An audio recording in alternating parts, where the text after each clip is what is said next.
So this is from Jerry, and Jerry says, Mike, I have to leave at 5. Can you help me set up a married put structure on USO? I believe it's going much higher. The options seem to be expensive. Yes, there's a lot of volatility out there, so even the married put approach, we're paying a high premium for some of those positions.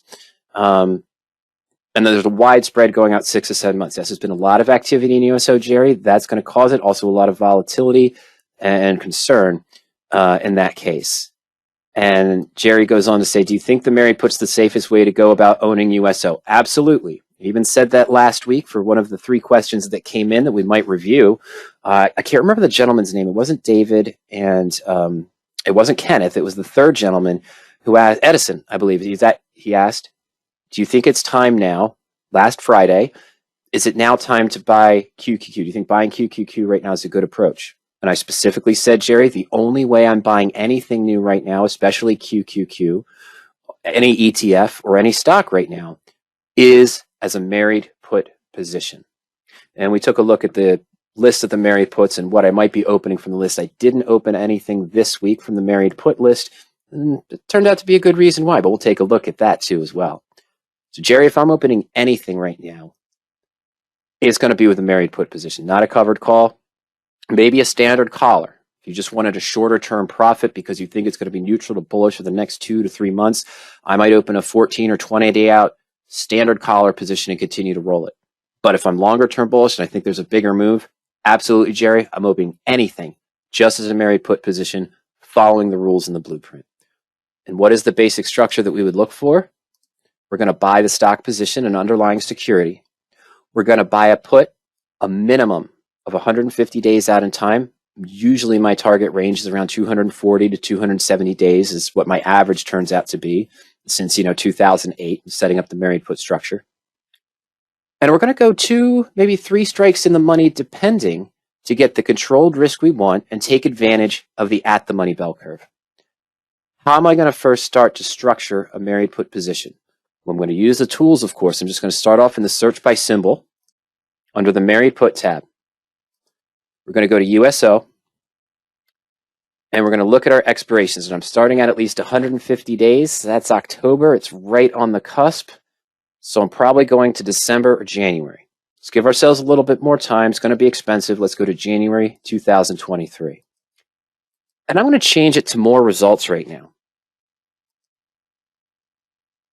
Now, in general, our stock is at 81.65. We're going to go to all results because this thing has single strike differences. So I apologize for that. It's going to get a little wider, but I want to see more. Fantastic. We're not going to go that deep. But here we are at January. What we're seeing here is the put options we could consider buying, their current price, the total net debit of the trade, and the at-risk amount. 3 general rules that are discussed in the first chapter of the blueprint, the full course that discusses the married put structure and the 12 different income methods we use to lower that risk and eventually become bulletproof in these cases, is that number 1, I kind of give this away for free sometimes. I typically don't want to go more than 20% in the money. I want to be in the money, and I want to have a risk usually under about 9% or so, somewhere in this pocket range. 6.4 would be fine, but that's 17% in the money. That's the 96 strike, and the stock's at 81. It's a little bit steep for me. So I'm probably going to target this range here, around maybe 9 to 12% in the money. And with the stock at 81, you're right. So I can't just buy, the 85 put is taking a 10% risk. It's 4% in the money. That's too high for my personal tolerance, Jerry. However, if you feel that the stock is going to move up, to 88, 89, 90, that might be a good approach for you. Personally, again, we're going to go here. I don't want to go too deep in the money, and I don't want to take too high of a risk. This is, 12% in the money. It's still taking on a 7.8% risk. So there's a balance here. The bid-ask spreads are actually not terrible at all in this expiration, Jerry. I mean, look at this. It's 14.55 to 14.85. That's very good. That's all within range of what I'd be looking for here. 11.10 to 11.40, even at the money, that's pretty good. But again, it's taking 13% risk.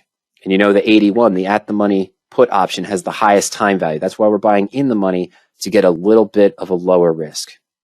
Now, I can't give direct trading recommendations or suggestions.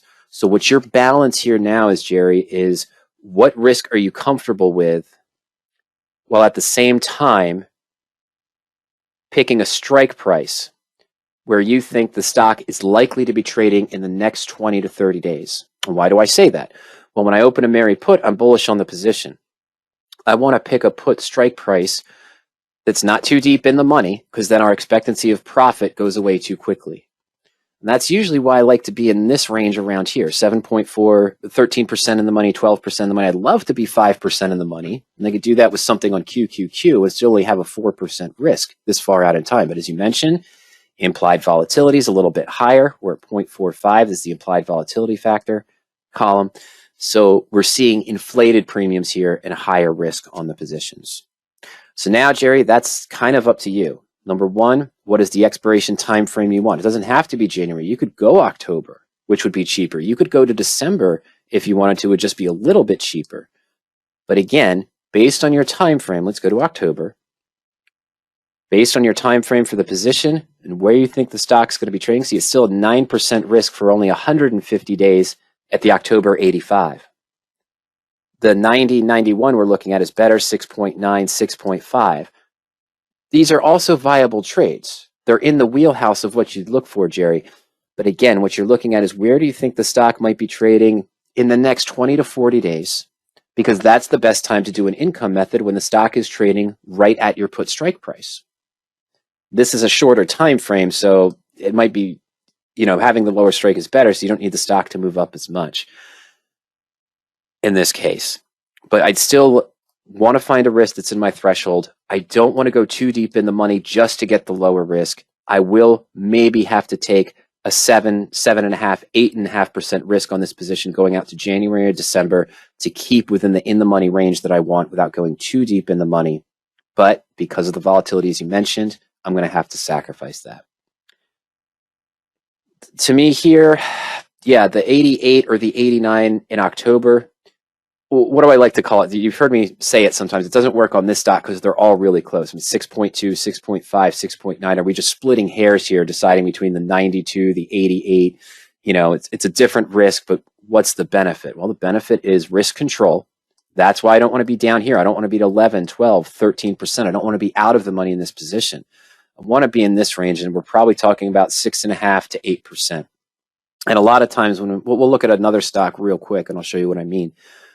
But again, picking an expiration that's at least 150 days out has the risk you want without going too deep in the money, and the strike price that's selected, if it matches those other criteria, Jerry, which are the most important. The risk and the range in the money is pretty important. But the strike price, if it matches those, is based on where you think the stock might be trading the next 20 to 40 days based on your outlook for the stock, or maybe 60 days if we go out to January, because we can still take advantage of that. And we have 234 days, almost 90 days more than we have here with the October expiration. No, it is 90 days more, essentially, from the October expiration. What I was mentioning in this real quick, Jerry, if I take a position just like AIG, it's a married put that I'm in right now, and I think I'm out to November. But if I was opening a new married put in AIG today, see, there's not that many strikes. The stock's at 55.62. So I know I'm going to be in the money. But in general, this 17% one, the 65, a little bit too deep in the money for me, though. It does offer the 3%, 6% risk. Just in the money, 57.5 is at 8.2. It's under the 9%. And the 62.5 here is at 4.9. Everything in between. So what I usually do in these situations is, these are the three I'm looking at. In the risk range I want, not going too deep in the money above, 15 or so. And I have a 4.9% risk, great controlled risk on the position, but I'm 12% in the money. 6.3% risk here, good range in the money, 8% or so at 60. And the stock has been trading there, but with the pull down today and this week, it's down to 55. And the 57.5 is the closest. I might be able to sell a reasonably priced premium 57.5 call for June right now with this position because it's not too deep out of the money to start cutting into that risk. But what I typically look at in these situations, Jerry, when I'm analyzing a married put, not from the search results, which I normally get them from, but on a stock I own or an ETF I like, then I usually have 2 or 3 positions here that match what I'm looking for in my target ranges, my risk ranges, and my range in the money. And my default is the 3 bears. It's usually just this one right here. Not too deep in the money, not too high of a risk, just right compared to the 3. Seems very basic. And I have no statistics to prove that the married puts that I do pick in these situations work better than the ones with taking the higher risk or the ones taking the lower risk. But just to help my decision-making process, if I do feel in the next 20 to 40 days, AIG will potentially rebound back up to $59, $58 per share. Sure, the 57.5 would work, but it took a higher risk. The November 60 is a good strike, good control risk, under 8%, under 7.5%, only 8% in the money. I kind of like that as well. Not saying now's the time to buy AIG, but this is how I would do it if I was buying back into AIG if I wasn't already in a married put position. So again, if you go further out to that January, Jerry, you're going to expect a higher risk simply because, of course, we've got to pay the higher time premium. It's just as simple as that. The 245 days out in time. But again, what are you looking at here? You want, oh, sorry, I had to go to all results. My apologies. You want to be slightly in the money. We prefer to have a single digit risk under 9%. In those cases, don't want to go, more than 15, 17% of the money if I can avoid it. But again, these are really high up, but you could risk. I mean, you could take that risk of 9.5, 9.8% at these 87 strikes, just being 5, 6, 7% in the money. But you're going to have to go that deep in the money. If you want that lower risk at 6.4%, you're going to be pushing the upper limit of where we want to go. 6.8% here is not bad. 7.4 is not bad, but it's the 93 strike. It's pretty deep in the money, but that's because of the volatility. It is 14% in the money. That's the trade-off that you get. Again, yes, I highly advocate if I'm opening any position right now as a stock holding, I'm opening it as a married put trade or potentially a standard collar. Use the search by symbol tool to help you evaluate. Remember, you don't want to go too deep in the money. Yes, they offer lower risk, but now your expectancy of profit is extremely low unless the stock really exceeds your expectations going forward. Look at the risk that you're comfortable with. Toggle between the different months to see if you can get a better risk, but you're still comfortable with only being 150 days out to start or the 210 to December, but that won't be much different than what we're seeing here in January. It's usually best to give yourself more time. You have more time to pay off the risk in this case. Try to target a strike where you feel the stock might be trading at in the next, again, 30, 40, or 50 days or so, when that's the opportune time to do an income method. Don't force an income method by selling a call below your put strike price if the stock's not doing what you want, because then you'll get the higher, you'll turn your bullish position into a bearish position. Whenever you sell a call below the put in the structure, that's what you risk doing. And as a comparison, Jerry says, would a short-term collar be less expensive? Absolutely. The idea of the short-term collar is just like a covered call. You're doing it shorter term. So you don't have that benefit of the time value decay curve that you have with a proper radioactive trading married put structure. And you're kind of going with the ATM bell curve, but it's a little bit reverse. What I like to use for a long collar setup is I'm usually selling a call that's at or just out of the money, 20 to 30 days out in time, and buying an out of the money put. You're taking in a premium, Jerry, a small premium of maybe 20 cents or 30 cents, because the call you're selling is going to be a higher price than the put you're buying. You still have a controlled risk. It's just for shorter term. So again, we're going to go USO. And I'm going to go to, just to keep this short to get to our other discussions, Jerry, I'm going to go to standard June expiration, 28 days out for both options. And let's leave it at less results and see if I get what I want. There's going to be a lot of ones that come up here because of all the single strike differences. And again, you might think you're picking hairs on this. I want to be closer to the price here. I'm thinking maybe the 85 call. Oh, that's pretty good. That's almost a 1-to-1 ratio. Oh, no, it's not. Yes, it is. So here, what am I doing? I'm selling the 85 call for 269. I'm buying the June 77, 4 points out of the money. So we're bracketing about 4 points away for 221. Now, at midpoint, though, it's going to give us a higher net credit of about 56 cents. So what does that mean? Your cost basis is 81.09 into the position. You can still lose 5% if USO falls below 77, Jerry, but you have the potential to make 4.8% if the stock's above 85. You go closer to the money, the 82 strike, you usually get a smaller return because you're not getting that appreciation. This return is just like a covered call. It's assuming the upper level profit, okay? So your standard collar here, the cost is only 81.09. It's a 28-day trade. You have the potential to make 5% if the stock goes up above 85. Yes, in 28 days, it's a pretty big move, 4 points, 5% move. But I'm sorry, that's the most you can lose, excuse me, if the stock falls below 77. Okay, that's your maximum risk there. The bottom line, if the stock falls, that's the most you can lose, is that $409. And if the stock is trading above 85, you make $391. Break even, of course, is 81.09. That's with that 56 cents of net credit you'd get here at midpoint on this position. It lowers the cost basis. It's less expensive than the outright married put. But again, look at it here. If the stock falls 4% down to 77, it falls 4 points, or I'm sorry, falls 5%, you're at a 5% loss on the position. You hedged it a little bit, but not a lot. Whereas in the married put position, let's take a look here. I want to show you something. So that's if the stock, let's just say the stock's at 75. Jerry, on June expiration, you'd be at a full loss of 5% or $409. Now I take your stock again, and we're going to do the January. I don't remember which one I was looking at. I thought it was in the 90s. Let's take the 89, which is expensive. It's 1610. And there we go. Now, this puts your cost basis up to 9,760, where you'd have a cost basis of 81.09 with a standard collar for 28 days. Maximum risk is only 8.8%. If the stock falls to 75 on June expiration, June 17th, right? The loss was up 409 on the standard collar position, even with credit taking in, or 5%. The expected loss here, if the stock fell to 75 on 6/17, is only 353. It's still protected $50 more. And it's nowhere near the maximum loss of 860. Less than half of that.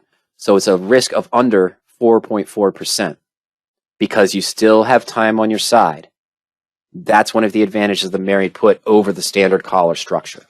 So if there is that 4-point drop, the $81 stock drops below 77, about a 5% drop in the stock price, you'd be at a loss of 5% on the standard collar position. You can re-bracket it, of course, you can roll it out, but you're sort of locking in that 5% loss in a sense. And now, with the married put, you'd only be down 353. You would have saved some of that profit return, and you're nowhere near the maximum risk. This is the maximum risk on a married put is only if the stock is trading below your put strike price all the way on January expiration, assuming you took in no dividends and did no income methods on the position, Jerry. All right, so use the search by symbol tool in the married put or the long collar to see your different scenarios there, what matches your risk tolerance and your target goals for the position, Jerry. That's the best way I can answer that question on how I would structure it. Real quick, Henry, I'll follow it up here, but I might put this in that other discussion. Sorry about that. Let's go back to the married put tool very quickly in the search by symbol. And Henry's second question is on NEM. I have to go out to December to follow my rules. My rules don't have to be your rules, but that's what I would do. Newmont Mining up at 67.19. Your opinion for a married put on MEM. How would you set up the married put for this stock? I can see my three bears honestly already. Actually, I might go to all results, but I can kind of see where I want to be just right now without that. Nope, we're going to stay with more. Okay. Ah, shoot. There we go. Cannot give any direct advice on, do I think this is a good stock to trade? Do I think this is a good stock to do as a married put? What I can say is this is the structure that I would use for the married put. I see what I want already without having to go too deep in the money. Mentioned it earlier on the discussion for Jerry. Newmont Mining, my three bears. Stock's at 67.19. Usually want to be in a risk of about 5 to 8%, especially with that not going too deep in the money. And there we go. The December 70, 903, cost basis of 76.34, but the risk is $634 for 100 shares, 8.3%, but you're only 4.2% in the money. You could potentially sell 20 to 30 day out call at the 70 strike against this. But again, if you're still really bullish on this position, you might not want to cap those gains, wait for it to go up a little bit more. Of course, that's all described in the blueprint, income method number 1, the best way to sell a call against the position. 3 bears again. Going, what's the lowest risk we have here? The lowest risk we have is our 75 strike. 11.5% in the money. High cost, 12.35. Puts the total cost at 79.64 out of pocket, but you're only risking 4.64 or 5.8%. That's a really good low risk. You need the stock to move up further before it would make sense to start selling calls or doing other income methods against this position on the bullish side. The 3 bears. Low risk, a little bit deeper in the money, would need more of a move on the stock to start doing adjustments. Higher risk, less out of the money, could probably do an income method right away. Lowest cost, overall, highest percentage risk and monetary risk. And right in the middle, what do I have? We have the 72.5 strike, 1068 midpoint, 7804 roughly net debit, 555 risk, manageable, 7.1%. Maybe I'd like to see that a little bit lower, but we're only 8% in the money in this position. The 3 bears. And every time I see the 3 bears, I'm not sure in this market I'm comfortable taking 8.3% risk. Maybe it is better to take the lower risk, but I don't want to go too deep in the money. If I could stay relatively 2 strikes in the money roughly, keep my risk control to where I want to be. The 3 bears, not too low of a risk and too deep in the money, not too high of a risk and right at the money. Lack of a better term, just about right. This is absolutely not a recommendation or suggestion that this is the structure you should use. You probably want to make sure that you know the rules in the blueprint, how to structure the trade, the risks that carry with this position, and how to manage the techniques as well. On that note, the one thing I would say that if Ernie was online with me right now, because of the criteria that we use in the married put search, and anytime you go into the married put search, you can see the exact criteria that we use, the preferred list. We're looking for stocks with a positive earnings per share growth, and we order the results by the highest earnings per share growth. That's usually Ernie's target. Even though you're comfortable on the stock and you like the stock, he tends not to open married puts on stocks that have a negative earnings per share growth. Okay? That's why the search is set up the way it is, and it's talked about in the blueprint there. We feel that good earnings is going to drive the stock. And yes, there's a lot of discussion on earnings right now. This is the other married put I was looking at today. Compared to the other ones we talked about last week, it was Apache. Devon, I really would have liked to do, but Apache's been impressing me. It always does, and I actually traded that as one of my first married puts years and years ago. Sorry, I got distracted there. In any case, earnings per share growth on our default screen here, the RadioActive sorted by risks based on the blueprint manual, and looking for that 5% growth on the position as a minimum. We don't necessarily prefer to trade the married puts on stocks that have a negative earnings per share growth. But take a look at the married put search by symbol, Henry. See what month expiration matches your time frame and your goals for the position on NEM, and take a look at that risk level that you have. What matches your threshold? Remember what I talked about with Jerry in the beginning? I might throw this one in with Jerry's that was done at the beginning of the hour. Crop this one into that and leave your covered call questions by themselves to illustrate the point that, remember, when you're selecting the married put, yes, I want to be 150 days out minimum. I want to give myself more time. I want to follow those 3 core principles of the married put structure: the at the money bell curve, the time decay curve, and proper position sizing. All right. But when I'm picking that strike, the 3 bears approach is a little basic. It doesn't always work out that way, but that's what I see. We sort of saw that with both Jerry's married put structure on USO and this one here on NEM.